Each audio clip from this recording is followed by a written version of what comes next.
হারামির বাচ্চারা মানুষ হয় না চাচা, মানুষ বানাতে হয়।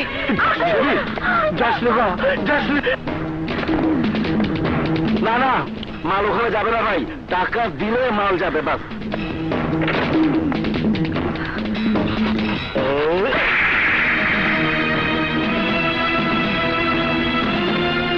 বাহ, খুব মজা লাগলো, খুব মজা। জিজ্ঞেস কর এই থাপ্পড়টা তোকে কেন মেরেছি।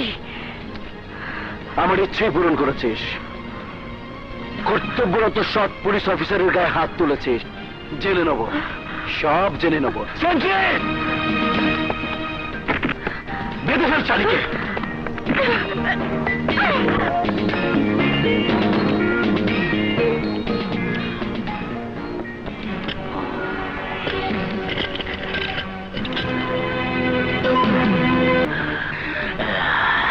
কি যেন জিজ্ঞেস করেছিলি? থাপ্পড় তুই আমাকে কেন মেরেছিস? আমি বলেছিলাম জেনে নেব।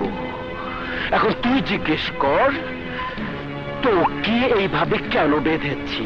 কি করবি তুই? আমি কোন রেডিও নাটক করছি না যে সব ডায়লগ দিয়ে বুঝিয়ে দিতে হবে। আমি যা করি তা দেখিয়ে দেখিয়ে করি। হ্যাঁ, কুমির নাকি মানুষ ধরলে 7 বার দেখিয়ে নিয়ে ডুব দেয়। ইন্সপেক্টর!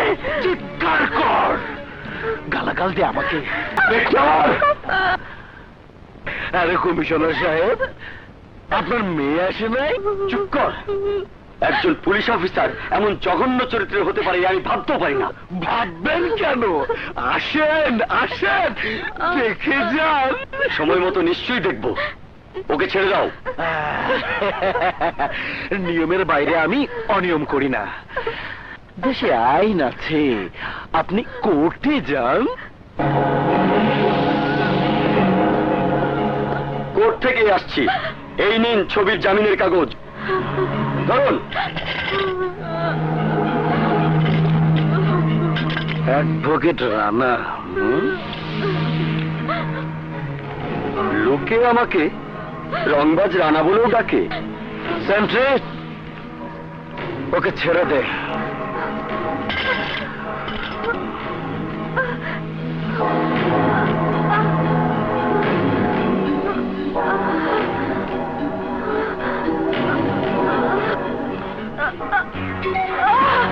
তুই আমাকে লাশ বানিয়েছিলি, আমি তোকে ঘাস বানিয়ে ছিঁড়ে ছিঁড়ে খাবো। কোন রংবাজ উকিল তোকে আর বাঁচাতে পারবে না। ঘাট জবাই করার জন্য কখনো রংবাজ হতে হয় না, কসাই হতে হয়। এই অ্যাডভোকেট রানা কখনো রংবাজ, কখনো কসাই। চলুন মিস ছবি। জসিম মন্ডল পাগলা কুত্তার মতো তোদের পিছু লেগেছে। বাঁচবি না, তোরা কেউ বাঁচবি না।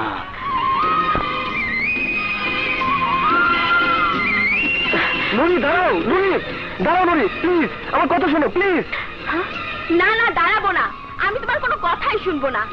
একটা করো, হয় সাংবাদিকতা নয়তো প্রেম। ও নুরি, ওকে বাক্সে বললাম সাংবাদিকতা। এখন খুশি তো? বিশ্বাস না হলে এই নাও সাংবাদিকতার ব্যাগ। Thank you. ওয়েলকাম। এখন এই নিরালা নির্জনা হবে কঠিন প্রেম, কেউ দেখবে না। প্রথমে ইনভেস্টমেন্ট, আই মিন তোমাকে আমি গভীরভাবে ভালোবাসবো। তারপর আলতো করে কপালে চুমু, দুগালে চুমু।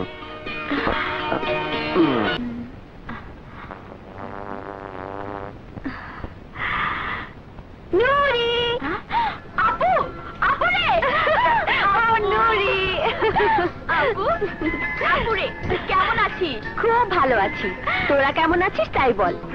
বাবা, জসিমে বাড়ি না থাকলে আমরা ভালোই থাকি। ভালো থেকেছো? তাহলে শুকিয়ে গেছো কেন? কই না তো। নুরি, বাবাকে ঠিক মতো খেতে দিসনি? দিয়েছি, তবে ঠিক তাই কি টাই? ডায়াবেটিস টাই।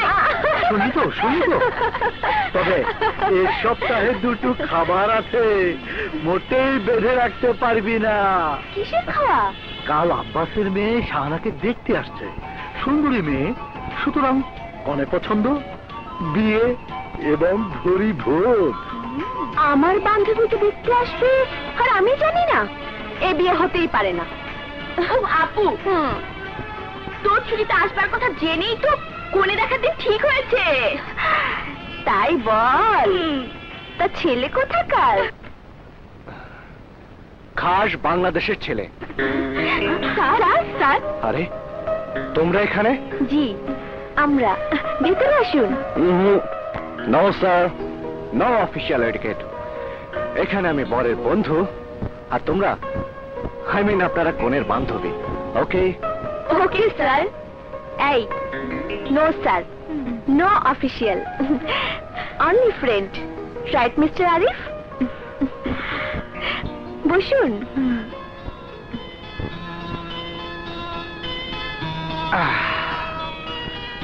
এবার দয়া করে কনেকে আনুন।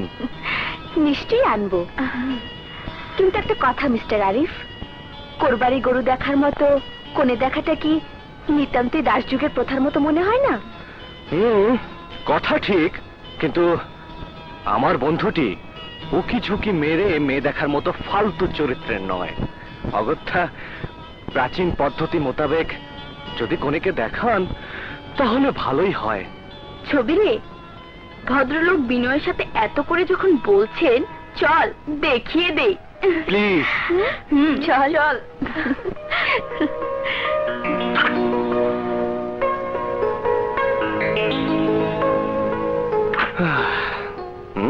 ব্যাপার কি রে, তুই একদম রোবট হয়ে গেলি?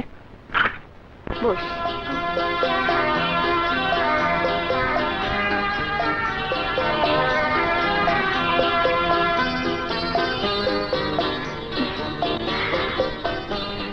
কেমন দেখছেন মিস্টার আরিফ? চমৎকার। আচ্ছা, মনে হয় আগেও দেখেছে? কথা মিথ্যে নয়, দেখেছি, ভেবেছিও বটে। ও মাই গড, তলে তলে এত দূর। প্রকাশ্যে বেশি দূর এগোবার সুযোগ পাইনি তো, তাই। তার তো মনে হয় নিজের কথাই বলে চলেছে রে, এবং তোকে নিয়ে। ছবিও নিজের করেই উত্তর দিচ্ছে। কেন, ওর মতো বরের কোণে হওয়ার যোগ্য কি আমি নই? 100 বার। এই যে সাহেব, পছন্দ হলো? প্রথম দেখাতেই তো পছন্দ হয়ে গেছে। देखा है पहली बार साजन की